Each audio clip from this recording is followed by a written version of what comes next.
a bunch of fucking bags. Welcome into the DNVR Avalanche podcast, pregame style. Watching AHL hockey as we wait for the Avs game to get underway here. Enjoying ourselves a little bit. Rudo, AJ, Blais, Jesse, the whole crew, except for Megan and Evan, but they're not at the bar too often. So Yeah. the usual bar crew coming at you. Avs take on Vancouver in Vancouver tonight, as we'll break into everything down in the Avs. Wow, I'm struggling today. I was going to say, what do you got there in your glass, I man? got my chicken bacon ranch wrap before the show and had to like scarf it down. Yeah, so you're just muscling through all these birds now. That's professionalism, though. He's not like turning away. It down. Yeah, he's fighting down. through it. You just keep saying what you're saying. Yeah. Look, I think we've established Vancouver as a team that the Avs should beat. Blais, let's start with you. Somehow more shorthanded than they were the last time they played Vancouver. Yeah, I don't really think it matters. I mean, I'm a little concerned for British Columbia because there's going to be a lot more rain headed that way with the Avs up there tonight. So. You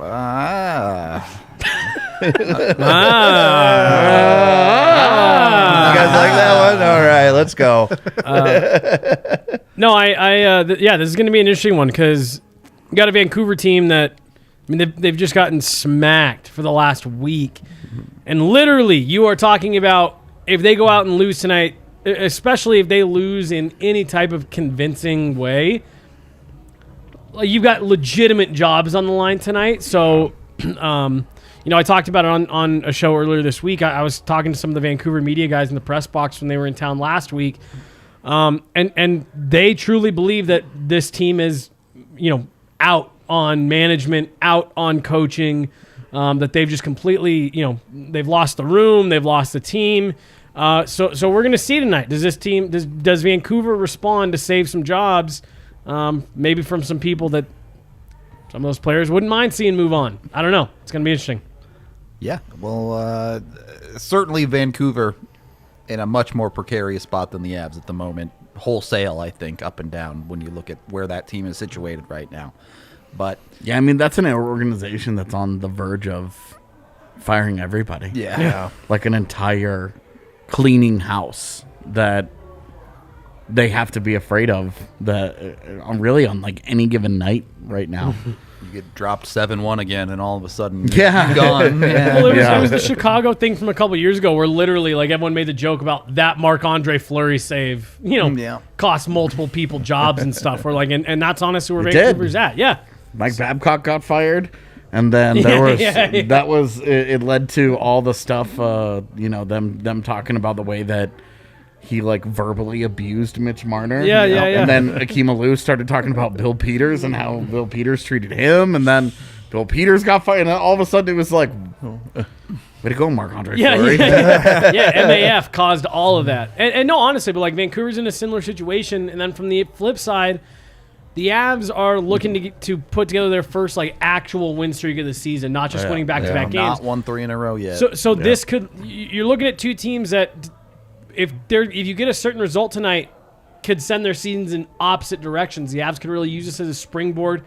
Hey, yes, we are back. We are bought into our system.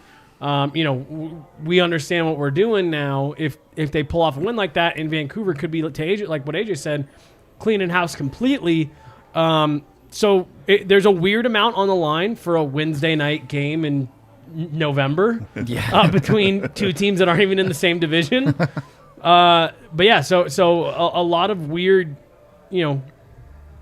storylines to follow that don't necessarily pertain to players on the ice.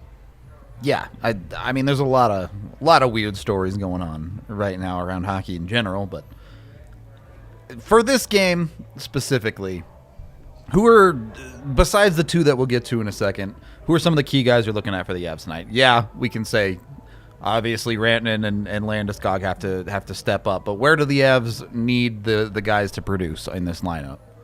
I mean, Kadri's on a 6-game point streak. You look at their record over the last 6 games, it's more of what you want than the start of the year. I think it's probably starts there, and you want to see Rantanen. You want to see Landeskog. You want to see like your top guys be your top guys. But also, again, I just keep stressing this. When Colorado's defense plays the way that it should, when it's aggressive, when it moves pucks, when it's initiating offense, the Avs win games. Very rarely do you see an Avs loss, and then you look at the defense, and you look at the box score, and the defense gave them 4 points or whatever, and the Avs lose. Like the Avs have one of the most talented two-way defenses in all of the NHL, even without Byram tonight. And so as long as they continue to initiate, and as long as they play to their potential, Vancouver's defense sucks. Like it's just not any good. You know, Tyler Myers and OEL is your top pair, is a $13 million second caliber pairing. But you know, Quinn Hughes hasn't been the same since he was no longer since Chris Tanev left town. Quinn Hughes hasn't been the same player. Yep. The Tucker Poolman returns to the lineup tonight after being suspended following the dumb shit he did against Colorado last week. Oh, that's right. Which is an advantage for Colorado because Tucker Poolman is horrible. So you're just talking about like this. It's not a good team. You know, there are guys on the team that have talent. You know, Elias Pettersson is a ghost this year. You know, their number one problem on their roster is that guy's done nothing for them. Brock has done nothing. Brock Besser, it looks like he's getting a little bit worse every year. Yep. JT Miller's looking around like, God, dude, this is bullshit. Like I was a point per game guy, and I was playing next to votes on here. This ruled, and he's like, now I'm the best out of all these guys. What's going on here? Is that Quinn Hughes, Kale? Like, is that conversation deader than dead? Yeah, I think what's going on there? It's Adam Fox and Cale Makar right now. Definitely. Like Quinn Hughes is just trying to keep up with Miro Heiskanen at this point in like that next tier down. Yeah. And Quinn Hughes just doesn't have the defensive acumen to really hang with any of those guys, and his point production hasn't been good enough for him to keep pace. The Calder voting that rookie year, I really thought was indicative of how that rivalry comparison always was. A lot of that was driven by Vancouver fans and Vancouver media. Anybody that was actually paying attention saw extremely clearly what a clear step ahead Cale Makar has always been. And he's one of my guys to watch tonight, in addition to a couple of other guys that we've got up on the board here. Cale Makar is one that I always like keeping an eye on. He's aware that he's compared to Quinn Hughes and vice versa. And, you know, as much of like a quiet and reserved kid as he is, these are some of the ultimate competitors on earth. Yep. He knows that. He's aware of that. And he likes to go out and show out against Quinn Hughes. And so it's not hard because their defense is terrible. So he just he just bodies them over and over and over and over. Well, and that's kind of what I'm saying. Like I never really put like Quinn Hughes is a really good. He's a very skilled player. Yeah. I never really put him in really good. I never put him in the same category as Cale Makar. Super elite. Well, He's I tell you, really good. I tell you, Quinn Hughes' numbers are going to look a lot better when I just pass the puck to Elias Pettersson and he just does something dope and scores. When that becomes part of their playbook again, his numbers are going to take a nice steady jump. Yeah. Pettersson turning into a total non-impact player for them has crushed them. Yeah. Yeah, like they were going to pay that dude long term, like for a reason. Like they wanted him. He's the guy that they want to build everything around. What did he end up signing for? 3 years. Yeah. So it's gonna be interesting, man. Yeah, well, and so I mean, he's off to a lost start so far. Like this is a disaster. Well, I'm more meaning in terms of because now you've only got two. Because this year for Vancouver, I mean, you're already starting to look at punting on the rest of this year. That's going to be an interesting one to see. I mean, well, it's still too early. Nobody to tell, punts but, before like, January, really. But and really, it's how much longer until Travis Green gets fired? Well, and that's kind of my thing. If they go through and clean out their entire front office and their entire coaching staff, like that's a tough thing to bounce back from in the course of a year. So you're already looking towards next year. I mean, you do that and whatever happens, right? Yeah, They're exactly. not actively tanking You like an Arizona. reassess at the deadline, and then you trade JT Miller to Colorado. I'm more referring to you've now got Let's do Elias that. Pettersson who's needing to make a decision in the next 2 years, and if you're starting a rebuild over next summer. Yeah, well, they're capped out and they don't have picks. Yeah, so they're in a they've tough got spot. Vancouver's just in a really bad spot. Jim Benning is incompetent. Travis Green has lost the room. Yeah. I mean, you just have a bad. It's bad on bad. It's never good when the GM is in the news. when it becomes news that the owner and the GM are just sitting down for a casual Yeah, it's yeah, like yeah. Monday Never, chat, yeah. 16 During games the into your day, season, yeah. it's like, oh. So that is the other thing that I do that really stuck out to me earlier this week when I just started, going into the matchup on this game. Vancouver's played a lot of games. Yeah. They have played a The lot Avs of haven't games. played a lot of games. That's the thing. Like, there's a lot of teams Avs that have have played games a on lot of hand games. on most teams Yeah. over the past 2 weeks. Every team in the yeah. Western Conference. Yeah. The Avs have the fewest games played in the Western Conference. So. But yeah, no, I think this is Vancouver's 17th game tonight or something like that. And the Yeah. Avs are playing Yep. game 13. Yep. Yep. All right. As so- much as I love shitting on Vancouver, we do have some other topics to get to. Before we get to Knack, I saw AJ talking about this on Twitter. The Avs are coming into a game. You already mentioned the Tucker Poolman suspension. You also have the elbow to Byram that came from Horvat. Yeah. Is there a little bit of a something brewing there, or you think the Avs just go out and play their game? Well, I think the Avs will just go out and play their game, but I think one of them should pull him aside and say, Yeah. we have to do this. Yeah. Yep. Yeah. The Avs have made a conscious effort to be a tougher team this year. But I think this is one of those moments where you can talk about it or be about it. Yep. And look, I don't think Bo Horvat did anything intentionally. I don't think that Bo Horvat should have been suspended or any of that. Like, I don't think there was any ill will there. But he hurt one of your best players. He hurt one of your young guys, who you just have to stick up for him. You just have to let people know that this can't continue to be a thing that you guys just let slide. Right. Keegan Kolesar didn't answer for any of that last year. You think if Byram wasn't the guy getting hurt, that he wouldn't be at least All up in considering? somebody's face. Yeah. So you're getting after one of these dudes that's hurting one of his teammates, go defend your guy. There's And I'm certainly- not saying that this. I am in no way a believer that this is in any way that fighting is a deterrent. But it's the way.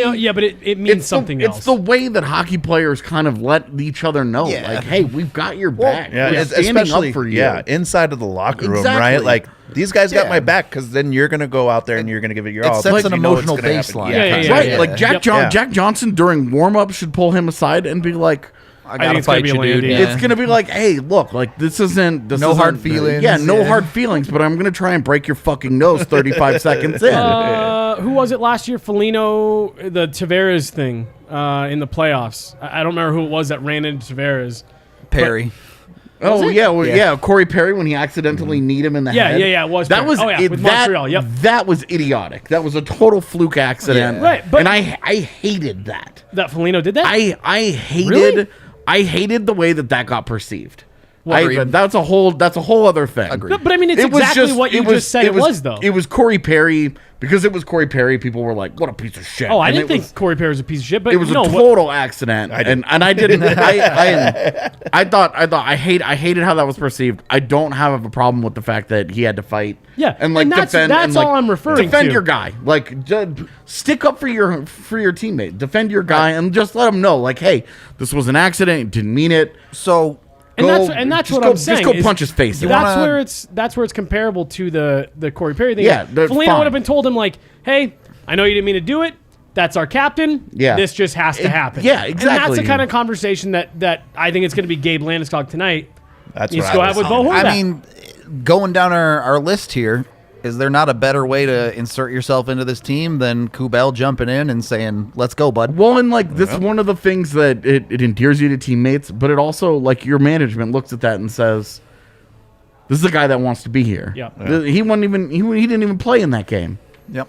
so it really shouldn't be him. Sure. He should not be the guy that didn't play in that game. Should not be the guy coming in to handle business. It really should be one of these other dudes. You can see it happening. It can't be Kadri because they'll just throw him out. Kadri will get a 10-5-2 and a 7-game It's suspension. straight up, like it should be somebody else. It just Kadri pulls can't him, even be on the ice when it like happens. tells him during warm-ups, and is like, "Look, man, this is what's It's up. got to happen. You Yeah. you like the kid's hurt. And he's out. We don't know. He's on the trip. We'd love for him to play Friday, But he's not here tonight. but he's not. He's not in the game tonight because you hit him in the head. Yeah. With your elbow, you elbowed our guy in the head, and we're not going to stand for that. And I think it's just a conversation about talking about it or being about it.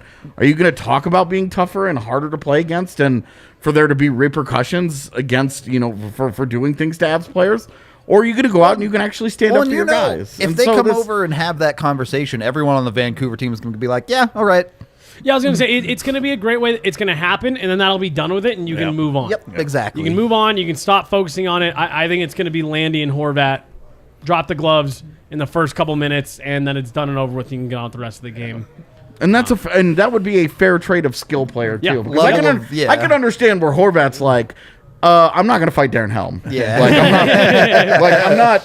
Like, I'll answer the bell, but I'm not putting my team at a disadvantage like that. That'd be dope, though. You're the Avs. Yeah. You send that big beautiful suite over here, and we can actually do that. That's fine. So, what are our expectations for Kubel tonight? I think he's scoring a goal. I was trying to bet him on draft Coming in day, hot. and he's not even on coming there in yet. hot. I think he's scoring a goal. 3 hits.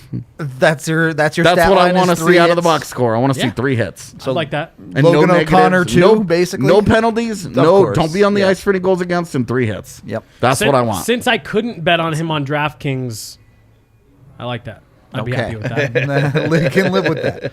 Just be noticeable, right? Yeah. Do something that isn't. He's fine. Yeah. That's all. Sure, I'll take that. Don't be a negative on the ice. Yeah. Yeah. Well, and be an energy guy, right? Like, that's what Jared Bednar has talked a lot about with that bottom 6. So he wants to see guys moving their legs. He wants to see guys getting offensive zone faceoffs, controlling the puck in the offensive zone, closing gaps, things like that. Just do a lot of that small stuff. You don't have to have a massive impact on the score, but you're playing with Tyson Jost and Alex Newhook. You have some finishability there, right?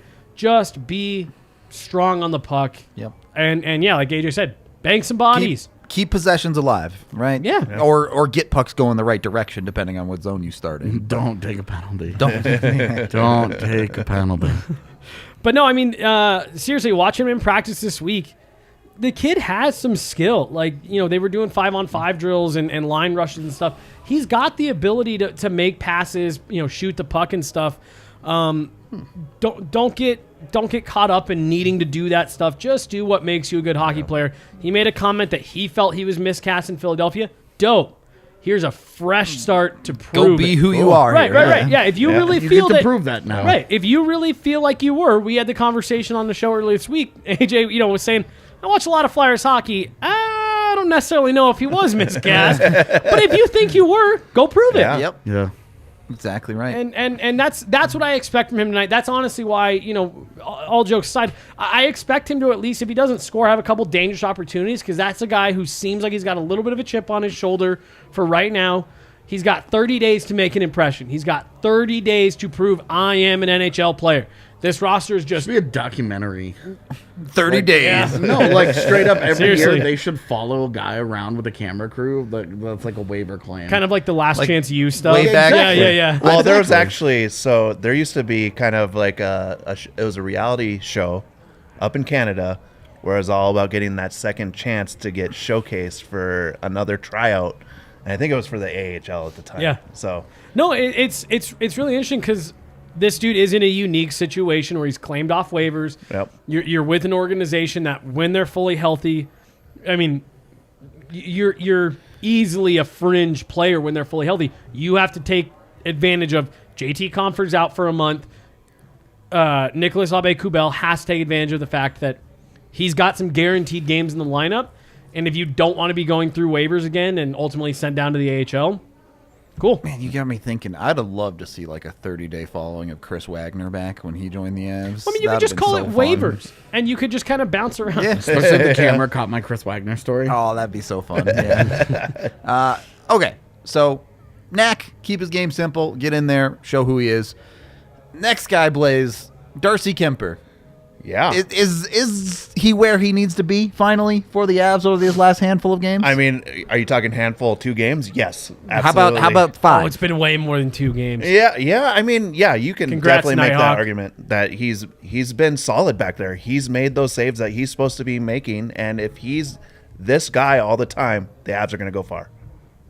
Yeah, no, I think he's been really good beyond just the last couple games. I think he struggled in the first few. I think he's been rock solid, and that's what they need. Like, they don't need him to be the Arizona Coyotes version. They need him to be good when called upon, and keep him in games when they do have those little lulls. I'll take the Arizona Coyotes For sure. tonight because he has owned Vancouver. Has he? Yeah, his record against them is phenomenal. So. No, and I mean, like, that's what you expected, right? You gave up a lot because that is what you're expecting. Yeah. I think it took him a few games to get settled in, but I don't remember his exact stat line, but I think he set in at a .975 save percentage over his last 4 games. Oh, that's beautiful. Like I mean, yeah. and he's just that version of Darcy Keumper is exactly what gets a team over. Well, I think not the Vancouver game, but the game the other night. San Jose, thank you. That's the Darcy Keumper that they need. Because the Vancouver game, the Avs got out early. It was never close. Darcy didn't really have to do anything. He wasn't for them. truly meaningfully tested. In the San Jose game, they go down 1-0 in the first period. on like a rocket. Yeah, that, from that shot was unreal. rocket. I saw some people being like, "Oh, Darcy Keumper's bad again," and I was like, "What the fuck, dude?" dude. Like, not just a rocket, but in the exact corner. It was like, dude, like that's the shot that you make in a video game where you're like, Where you save the clip. you put that out, you put that on your Twitter, and you're like, Dropping bombs, folks. look how good I am at this video game, guys. Like he did that, but it was real well. Like it was a great. So he gets shot, beat man. by a great goal. So the Avs go down 1-0, and Yeah. then he doesn't give up anything else in the first, Right. And allows the Avs to get not only back into the game, but get rolling and take the game over. Well, and also like that was a game where you could see, like the Avs had so many chances. They're up 2-1, and they had so many chances they to couldn't blow it quite open. get that And they third were one. struggling Yeah. to break through. And the Sharks kept. You go and you look at the numbers for that game. The one thing that the Sharks had in that game was quality chances. Yep. There weren't tons of them, but they led in high danger chances, and they had them consistently throughout that game. And he just kept making saves. It was the exact like makes that big save when we've seen the Avs try and come back and they just lean on a team, and you're just like, dude, they just can't break through here. This guy just won't give anything give up, that goal up. And then on the other end, Grubauer would give up that third goal, and you were just like, all right, we're done here. And that was what happened. The Avs got that third goal, and that game more or less ended. Yep. And even when it got to 4-2, like early in the third period, you never felt like this is in any the 4-2 danger. lead is still a cruise to victory. Yeah, and they did a good job locking it down. He made a couple of big saves, and really, like as you guys were just saying, like he's just looked so much more comfortable. Yep. And he was getting beat cleanly a lot early on, and I don't think that was a systems thing or anything. I just think that's goalies are bad early in the season, and that's why you see scoring go down throughout the year, is because everything that teams do to Locks prevent into goals place, yeah. gets better as the year goes on, and he just got a lot better. Well, and he's. You hear players talk about it all the time, how much more confidence you have when you feel confident in your goalie, right? Yeah. The team looks like they are starting to settle into that, where we know that he's going to come up with the save. He looks calm back there, and there's some of that again, if you go back to just those first handful of games, we talked about it a lot. That to me was some of their issue. They would get up by a goal, and they were looking like they were waiting. They were expecting to give up the next one, right? They were expecting the next one to go in. Go back to the Dallas series a couple of years ago in the bubble. That series completely got away from them because you never for 1 second felt comfortable after that game what was it, game 1 or game 2, where they gave up like 4 goals in 5 minutes or something like that. From that moment forward, you didn't feel comfortable with any type of lead in that series. They gave up 3 goals in the first 9 minutes of the first game 1. Game 1. It was game 1. And then Grubauer got hurt. Yeah. And then Frankie came in and looked awful. They claw their way slowly back in, and then they have the game 2 lead. And then Corey Perry slashes Frankie's hand, and it goes downhill from there. Yep. And it's just, you don't feel that way right now. I haven't thought about that series at all. No. Sorry. And you just don't feel that right now with the way that Kuemper's played for these last, half dozen games. Yeah. You feel comfortable that if they get a lead, if the game's close, that he's going to keep you in it. Keep it. It's things like Logan O'Connor flying the zone on the penalty kill. And it goes beyond Kuemper, too. It's the guys in front of him where that's a great point. They're making the passes now. It's not a mess of nonsense. Dude, the sloppiness that the Avs played with to start the year. Yep. It was maybe the most frustrating aspect because you're just like, oh my God. They couldn't string 2 passes together. They were so, it was like pucks and skates and guys are running into each other and it was just. Sloppy hockey is one of the most frustrating things on earth to watch. Dude, it was it was so annoying to watch. It was so annoying. That's why people are like, oh, what time's your beer league game? Like, you don't want to come. It's a train wreck. You don't want to come watch that. You need to have several beers in you. Yeah. Beer It's league called hockey. beer league and it's not even for the players. It's mostly for anybody coming to watch. Yeah. Okay. Really quickly, let's get to our bets here. I have Cale Makar anytime goal scorer was plus 310 when I took it. Feel good about that one. I've got him over half a point, so I'd take a That's goal. good money too. Yeah, right there. Yeah, it's still at 310 for anytime scorer from a car. Yeah, I've got Burakovsky's an anytime goal scorer tonight. Dude, I was watching that dude the other day in practice. I tweeted about it. His release is so dumb. It's ridiculous. You watch that dude in practice and you're like, why doesn't he shoot the puck every time he does it? Right. You're like, how is he not an all-star? Right. It's wild, man. That release of his is It's special. top real. tier. Yeah. Elite tier for sure. Blais, I know you so what locked do you yours got? in early. Oh, here we go. Ready? I don't condone what I did today. Oh, God. But let's go. So I have Mikko Rantanen to be the first goal scorer. There it is. That's good money. Yep. Dude, trying to get first is always good But money. if you hit one first goal scorer in like 8 games and you're making money. Like, It's true. I got Berkey with over a half assist. all right. That one I it's- felt was like pretty it's safe. It's plus 185 That's for pretty him good. to have That's one assist. pretty good. So that was good money on a pretty solid bet there. And then what I on a always- line that has been producing. Yeah. And then the one that I always say I don't do, I pick the Avs again to win this game by 2 goals. Well, 1.5 goals. You took That's the my puck thing. line. Dude, they get me with that one because know. they put the spread at 1.5 for Yep. all the games. Yeah. And So I'm if you like, get the empty netter, you're good. I'm like, dude, most games are just not decided by a goal. Like, Yeah. I know what the average ends up being at the end of the year, it's which is usually- right about a goal. Because you get 3-1s and stuff like But that. yeah, it's like when you actually go through a schedule, it's like even the teams that play a lot of 1-goal games, it's like at most like 40% of their games. Yeah. I also just added Mikko to have at least one power play point at plus 165. yeah, That's a good one, too. I think Landy was on there for a power play point at like plus 190, and I was like, Yeah. It's the 1.5 at plus 155 that Yeah. always Yeah. I'm just like So they know. the other, if you do believe it's going to be a 1-goal game, you can get Avs at even money to win in 60. Yeah. And that's, what is that? Plus 100, right? Yeah, flat plus 100. What do you guys honestly think for tonight? Like all bets and all that stuff aside, with what Vancouver has on the line, things have been going downhill. What's everyone's kind of like gut telling them for this game? I don't think it's going to be what you saw last week, Yeah. but I'm thinking 4-2. Yeah, I think the Avs put Avs 4 or win? 5 on Yeah, them. They Avs take win. this one fairly comfortably, and they're off into the distance. I think it's going to be a competitive first period, and you're going to be like, oh, maybe Vancouver's got it. And then I think, kind of like what you said, 4-2, 5-2. I could totally say. AJ? I don't know that the Avs are going to put up. I don't think they're going to continue with the kind of offensive onslaught, but I think defensively they'll continue to be all right. And it's just really hard to give any kind of confidence to what is going on in Vancouver right now. Like, Yeah. you just Well, especially Like, the last the 10 fans days are of Thatcher turning on Demko them, has and- not been. like anything. single-handedly lost me a fantasy Yeah. matchup. Like, I feel like